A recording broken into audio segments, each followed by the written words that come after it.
This is Boxing Talk 8576. I want to talk about Muhammad Ali's legacy inside and outside of the ring.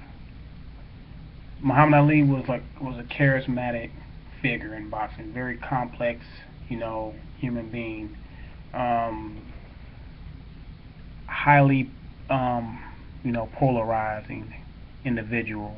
Brash. Tell you what he's gonna do, then go in the ring and do it and bag it up. He had like a loudmouth. People wasn't really, used to a loudmouth, you know, fighter.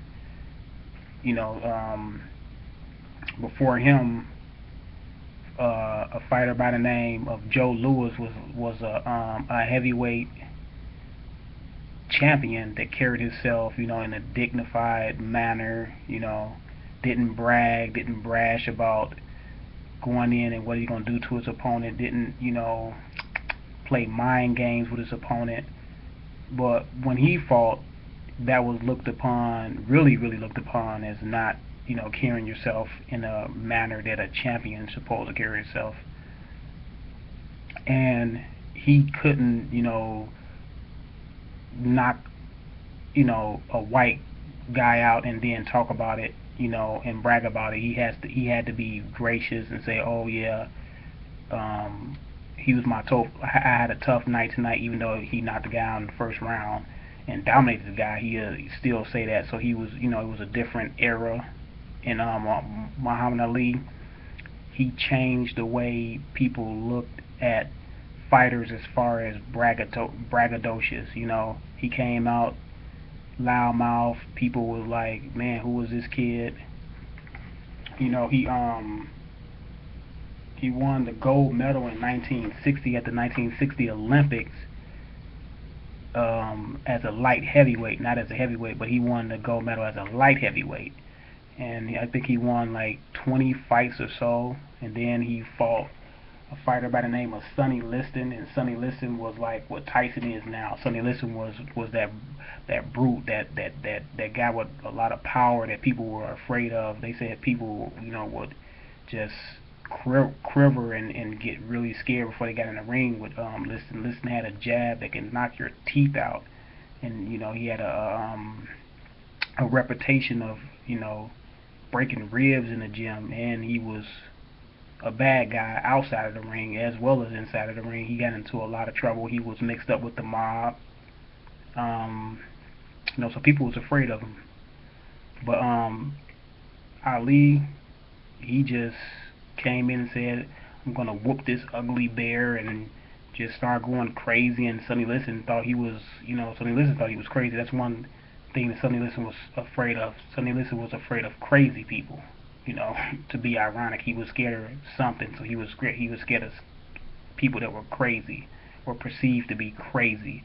So Ali had said a story about Ali showing up at his house on his lawn saying, "Come out here, you big ugly bear. I'll beat you up right now." And Liston was psyched out because he never experienced anything like that. Everybody else before Ali was scared of him, so he never, he was the intimidator, and Ali was trying to intimidate him, trying to get in his head, that psychological warfare type of thing. In their first fight, Ali was 8-1, 7-1 underdog, and people just thought Sonny Liston was gonna go in there and just knock this kid out. Like who was this kid, Cassius Clay? He was Cassius Clay before he was Muhammad Ali. But they was like, who is this kid, Cassius Clay, that's gonna come in here and with all this braggadocious talking about how he gonna whoop up on Sonny Liston, because they thought Sonny Liston was indestructible. So Ali got in there, and by people's surprise, Ali was bigger than Sonny Liston, because Ali stood at 6'3". Ali was 6'3", maybe 215 pounds, maybe 220 pounds. I think Liston was maybe 6 feet tall, maybe. And people was like, "Man, Liston is not this big, oversized bear of a man that we thought he was. This kid right here is bigger than Liston." So he got in there with Liston, and Liston found out that this kid was fast on his feet, fast hands. He never dealt with any speed like that because Muhammad Ali had fast hands. His hands was fast for a heavyweight, like tremendously fast, and he wasn't used to that. And he was bedeviled. He was, he was lost in the ring. His corner seeing that he was having a hard time. So it was believed that his corner wiped something on his shoulder. He got it in Muhammad Ali eye around about five or six round. He got it into Muhammad Ali eye. Muhammad Ali couldn't see. He went to the corner and told Angelo Dundee to cut off his gloves because he can't see. And Angelo Dundee said, "No, I'm not gonna cut off your gloves. I'll rub out the eye. You just rub off getting there and just moving around until your eye clear out." So Angelo Dundee said he tested it, put it on his eye. He said, yeah, it did burn. So he said he put some water in his eye. He said, just move around, move around away from him until your eyes clear. So that's what Muhammad Ali did. He went in there and moved around like Angelo Dundee said. His eyes started clearing about by the end of round 6. He started doing Sonny Liston what he was doing in the first 3 or 4 rounds, and Sonny Liston in the 7th round ended up quitting on his stool. He said his shoulder was hurt. So people say, oh no, before then, I think it was like one other guy like a long time ago that quit on his stool. Heavyweights just didn't quit on heavyweight champions that didn't quit on their stools like that. So people was like really down on Liston for doing that, and he tried to say his shoulder was hurting, but they said no. You don't lose the most prestige championship on your stool because of your shoulder, So Liston, regret he took the rematch to try to prove to everybody that he was not a quitter or whatever. But Muhammad Ali at that time became the youngest heavyweight champion at the age of 22. Mike Tyson broke his record, later, but at that time, Muhammad Ali was the youngest ever heavyweight champion. And after that fight, he announced that he was a Muslim, and everybody was like, "What? You a Muslim?" And back then, in the in the 60s, Muslims was looked upon as being like they categorized it as a cult. They said it was a cult, and they couldn't believe the heavyweight champion that they liked, that they fell in love with, was going to be a Muslim. That Muslims back in that day, they were going against the establishment. They said that white people was the devil, blue-eyed devils, and it was like, man, the heavyweight champion is going to be, named and just being, associated with this radical. They called it a radical group at the time, and they just couldn't understand. So he went from being Muhammad Ali went from being loved and liked for slaying the ugly bear of the monster named Sonny Liston to the next day being hated, because he was associated with the Nation of Islam. He became Muslim, so then he changed the name to Muhammad Ali. He said he didn't want anybody calling him Cassius Clay anymore, so he was now Muhammad Ali. And he had a second fight with Sonny Liston, and this is where some controversy was in this fight. It's called the Phantom Punch, where Muhammad Ali hit him and he fell, and a lot of people say, oh, that wasn't a hard hit. Sonny Liston went down on a Phantom Punch. We believe he took a dive because he's with the mob. The mob makes a lot of money off of people taking dives, and they thought the mob wanted him to take a dive in that fight. And that's where you can see Muhammad Ali standing over him, because that's that famous picture of Muhammad Ali telling him to get up. Get up. Ain't nobody gonna believe that that punch hurt you. And Sonny Liston just laid there.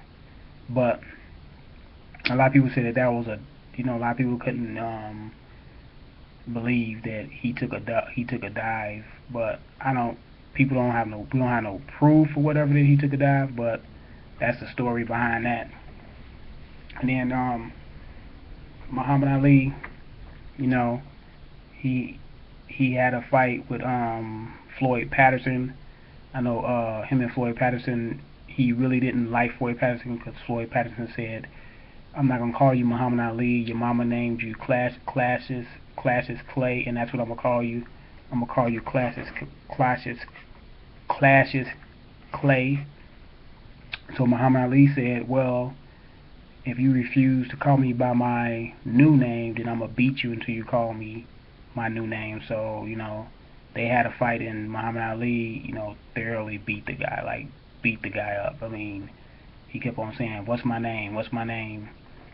And Floyd Patterson wouldn't say his name, so he beat Floyd Patterson up really bad. And he said he did it because Floyd Patterson would not recognize him as Muhammad Ali, so he wanted everyone to call him Muhammad Ali. And some big controversy happened. The draft came up, and he got drafted into the army, and he didn't want to go to the army because he said that was against his religious beliefs to go fight against poor people that never done anything to him. His famous line was like, "The Viet Cong hasn't done anything to me." So he got stripped of his boxing license for 3 years, and half of the country was with him, half of the country wasn't with him. The half of the country that was with him was, the college kids, the middle class college kids, and the liberals that didn't believe in the war in the first place. So they was with him. They seen him as a hero. And the other half that loved the country and believed that you should fight for the country, they didn't like him. So he was like half and half of the country, like the other half didn't, for their reasons. And he was in exile. He was making no money, because he couldn't make a living in boxing, so he had nothing to fall back on. And he befriended him and Joe Frazier. Were friends. They were associates, and the story goes that Joe Frazier, while Muhammad Ali was in exile for 3 years, Joe Frazier was giving him money, trying to help him get his boxing license back, and trying to help Ali because he liked Ali. So he talked to Richard Nixon, I believe, and asked him could he help Muhammad Ali get his license back so he can fight again, because Joe Frazier was the champion, but he wasn't. The public did not recognize him as being the real champion because he didn't beat Ali in the ring. He got the belt only because Ali got stripped. So he wanted to legitimize himself. So he wanted to fight Ali in the ring. He wanted to prove that I am the champion. I'm a real champion. So Ali was given his boxing license back in about 1971 or so, and him and Frazier was scheduled to fight, and Ali went from mild-mannered, respecting Joe Frazier for helping him out, to just being a total 180. As soon as he got his license and the fight was scheduled, he just went in on Joe Frazier, man. He was just calling him Uncle Tom, and you're for the white people, and Joe Frazier's not a real black man. And I mean, Muhammad Ali liked to play psychological warfare with people, but in this case, he probably went too far, because it's a thin line between promoting the fight and getting real personal. And Joe Frazier was one of those serious guys. He didn't understand, or why Muhammad Ali had to go to those links. Because he looked at it like, I helped you get your boxing license, I helped you when you were down, and now that you got your boxing license back, you coming at me like I'm not a real black man, or I'm a Uncle Tom, and all this, calling me names, calling me ugly, calling me stupid because you say I don't know how to speak like you or whatever. But Joe Frazier was a serious guy. He wasn't about no games. So they had their first fight, and Joe Frazier was up to the task. Muhammad Ali came in there. He wasn't the before. See, it's two Muhammad Ali's. It's the pre draft Ali, and It's the post-draft Ali. The pre-draft Ali used to dance around, and dazzle you with the his fast hands, and was never in front of you. Fast feet, really fast feet for a heavyweight, anyway. So this Ali was more stationary. He lost, some of his reflexes and his sharpness on the way he fought. He was more stationary. He did. He still had his fast hands, but his reflexes, as far as getting out of the way of punches, it wasn't really as like it used to, like it was pre-war. Pre the war, the draft of him getting his license taken. It wasn't the same as he was, when he fought Sonny Liston and Floyd Patterson and those other guys. So, Frazier was able to hit him with, hooks time after time, and at the time had Ali up on the ropes, going to his body, like brutalizing his body, because Frazier was a brutal body puncher.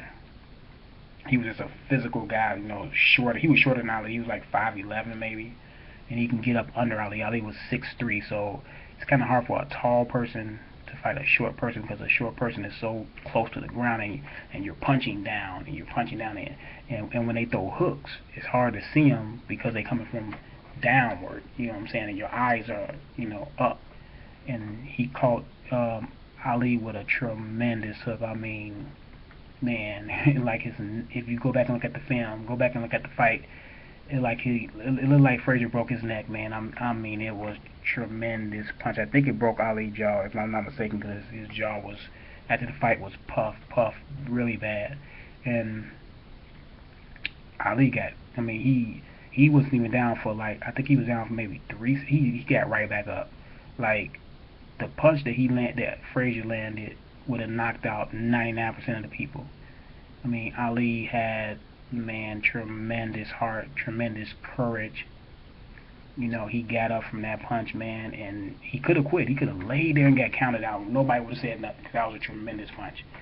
He got up, man, and fought on after that. You got to say, Muhammad Ali had heart, man. He had heart. But Frazier won the first fight, and Ali said in the the pre-fight press conference that if Joe Frazier win, he would go over there and crawl on his knees and say, "You are the greatest," and that never happened. Ali left the ring, and Frazier was like, "Go down there and get him and tell him to No, he said, "Go tell Ali to come crawl to me and tell me I am the greatest," like he said he would. So Frazier was the real champion now, because he beat Ali in the ring. He legitimized that he was the real champion. So he set out to do what he wanted to do. He wanted to close Ali's mouth, because he said Ali had a big mouth. But he thought it was like over after that. He thought, I humbled this kid. This kid is humble. But Ali, being Ali, came back. The second fight, more ferocious. He didn't stop his antics. His antics even ramped up even more. He won his second fight at Madison Square Garden.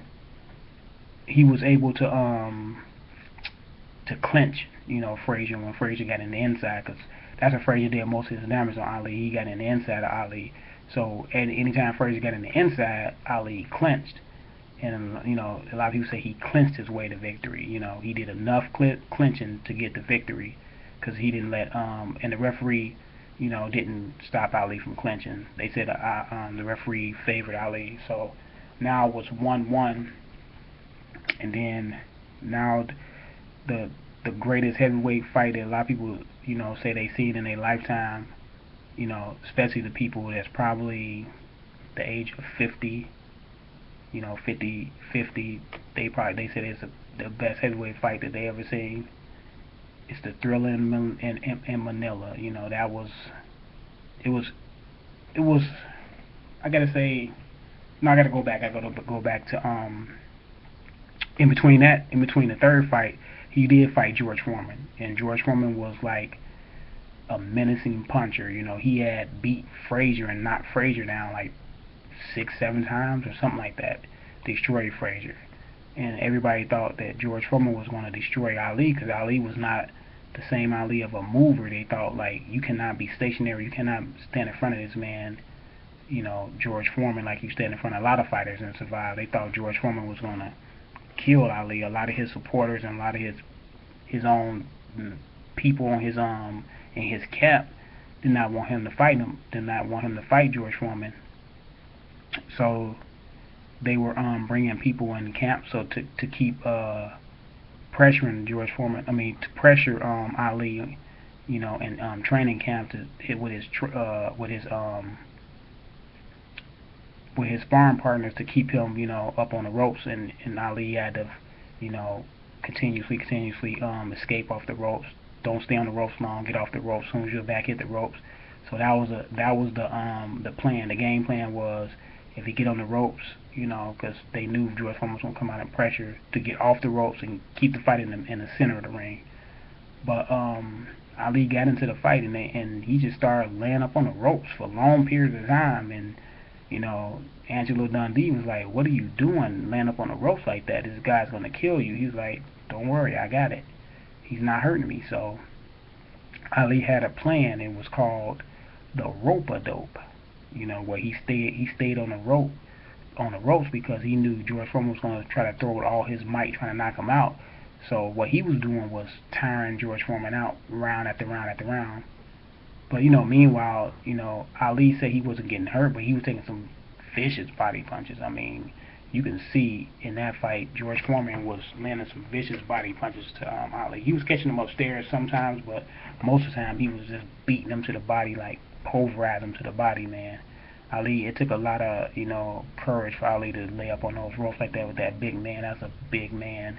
George Foreman was a heavy puncher. He was known for busting heavy bags, routinely in training camp. So you can imagine how he was hitting Ali, and Ali had to be feeling those punches.